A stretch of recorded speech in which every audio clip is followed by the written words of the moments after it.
W. Miller Stewart of Hartford, Connecticut, was the first American-born woman to break the taboo against women speaking in public before mixed-race or mixed-gender audiences, a taboo shared by the black and white communities alike. Her anti-slavery writings helped herald in the abolitionist movement in New England.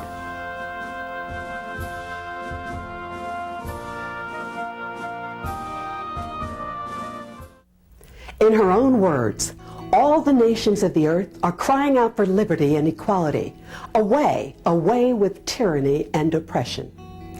In 1832, Maria W. Miller Stewart, a black woman with no formal education, did what no American-born woman, black or white, before her had done. She mounted a podium and raised a political argument before a promiscuous audience, an audience composed of both men and women. Maria is respected by scholars as a political activist, orator, feminist, and educator. She has been called a historical figure, hidden in plain sight. No records exist other than her writings. There are no known images, photographs, or illustrations. But her story is no less compelling than other well-celebrated women in our history. Born in Hartford, Connecticut in 1803 to African-born parents, Maria was bound out to a local minister. Her terse one-sentence account of her childhood implies that she was used for labor, taught neither to read nor write. At age 15, she left the minister and attended Sabbath schools until the age of 20, when she states, "My soul thirsted for knowledge." Long before abolition, these early years were crucial in preparing her to write and speak persuasively of the endless drudgery of the freed blacks in the North. We are uncertain when she moved to Boston, but in 1826, at 23, Maria married James W. Stewart, 44, and a veteran of the War of 1812, at the African Baptist Church. At James's suggestion, Maria adopted his middle initial, W. 3 years later, Maria was widowed and childless. James left her a widow of some means, but she was defrauded of her inheritance and left penniless without means of support. Struggling in widowhood to maintain her dignity and to stave off poverty, Maria began lecturing to paying audiences. In the same building where she was married, Maria delivered 4 public addresses at a time when no woman had the temerity to speak from a public platform, and when Negro speakers were almost unknown. Frederick Douglass would not speak publicly until 1841, nor Sojourner Truth until 1843. Evangelical in style and a bold militant orator, she called on all black Americans to develop racial pride, racial unity, and self-improvement through the expansion of educational and occupational rights.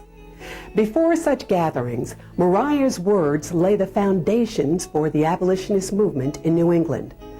Maria spoke out against the controversial movement to expatriate black Americans to West Africa. 1831 has been called the beginning of the abolitionist movement, with publication of William Lloyd Garrison's newspaper, The Liberator. Emboldened by Garrison's published remarks on the power of women to turn their concern into a holy zeal for the abolitionist cause, Maria arrived at Garrison's office with her Religion and the Pure Principles of Morality manuscript clutched firmly in her hand. Garrison recognized Maria's manuscript as a pioneering statement. He published all 4 of her tracts through 1838 for their literary merit, and with the hopes that others would organize against slavery. Ironically, her essays call for the liberation of all, black and white, male and female, yet they were printed in the ladies' department. Maria believed the free Negro was little better off than the enslaved. Her words, "No less obliged than our brethren in labor, kept in utter ignorance.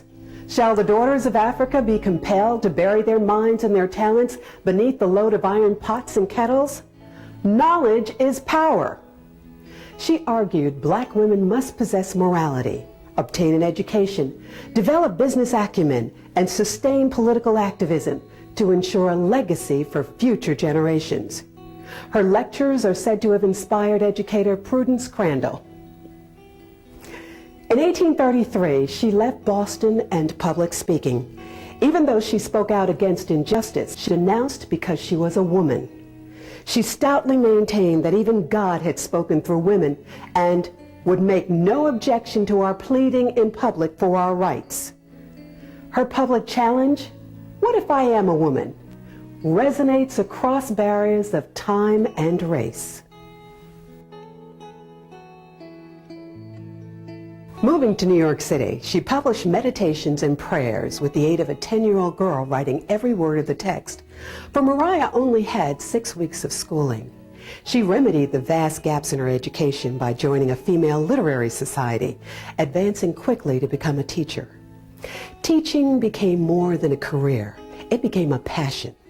In her words, "When knowledge would begin to flow, the chains of slavery and ignorance would melt like wax before the flames.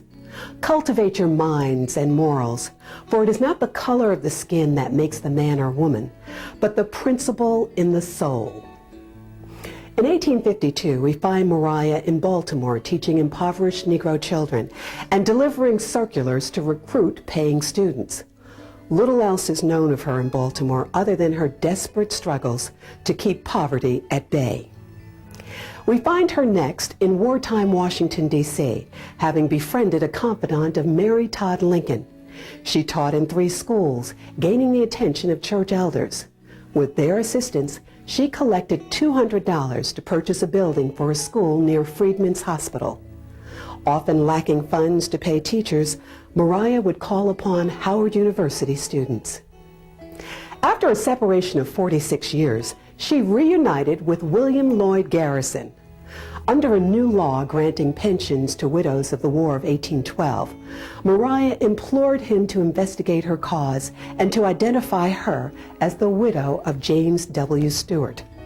With his support, she was granted $8 a month, which she used to publish her speeches and writings as the Meditations from the pen of Mrs. Maria W. Stewart, 1879. Maria died at the Freedman's Hospital that December. Funeral services were held at St. Luke's Episcopal Church, and she was interred at Graceland Cemetery in Washington. Her abolitionist and concerns place Maria W. Miller Stewart in the forefront as a black female. Words breathe life into the struggles of those who cry out for liberty and equality.